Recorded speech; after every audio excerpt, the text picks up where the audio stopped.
Karbala का मैदान लहू से लाल हो गया था। हर जानिसार गिर चुका था, लेकिन अहले बैत की हिम्मत अभी जिंदा थी। उस वीराने में एक आवाज अब भी बाकी थी। जैनब नबी सल्लल्लाहु अलैहि वसल्लम की नवासी थी और सब्र की पहाड़। अपने बेटे को शहीद होते देखा, अपने भाई को सजदे में देखा, लेकिन आंखों में आंसू की जगह सिर्फ इरादा था, अल्लाह के रास्ते पर डटे रहने का। जैनब ने अपने आंचल से हुसैन के खून को उठाया और आसमान की तरफ देखा। ए अल्लाह, हम तुझसे राजी हैं, ये कुर्बानी तेरे लिए है। जब यजीद की फौज ने तंबू जलाए, जैनब बच्चों को सीने से लगाकर हिफाजत करती रहीं। जब कैद की घड़ियां आईं तो सिर झुका नहीं, बल्कि हक बुलंद किया। हजरत जैनब करबला के बाद इमाम बनकर खड़ी हुई, बिना तलवार, सिर्फ आवाज के साथ। दमिश्क के दरबार में जब जालिम यजीद के सामने खड़ी हुई तो लफ्जों से जालिम कांप उठा।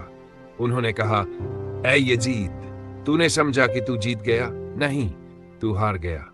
हमने सिर कटवाए हैं मगर सर झुकाए नहीं।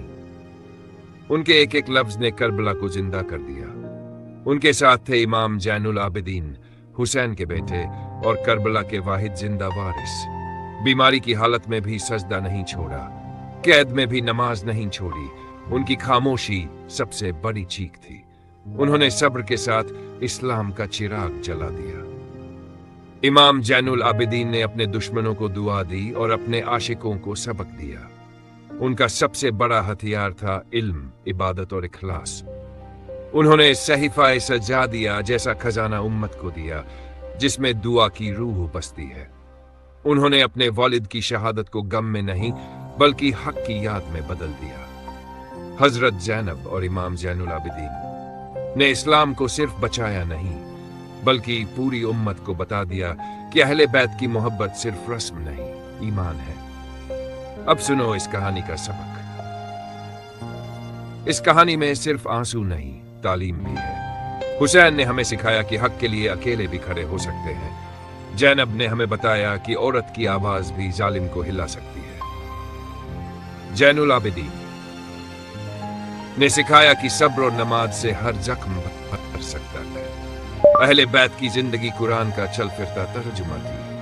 उनकी कुर्बानी हमारे लिए एक अलार्म है कि हम किसके नक्शे कदम पर चल रहे हैं। अगर आज भी किसी दिल में अंधेरा है तो अहले बैत की मोहब्बत उसे रोशनी दे सकती है। अगर जमीर मर गया हो तो करबला की कहानी उसे जगा सकती है। अगर ईमान डगमगा रहा हो तो हुसैन की सजदा याद करो और कहो, लब्बाइक या हुसैन। अगर दिल से महसूस हुई हो ये कहानी तो इसे सिर्फ अपने तक मत रखो।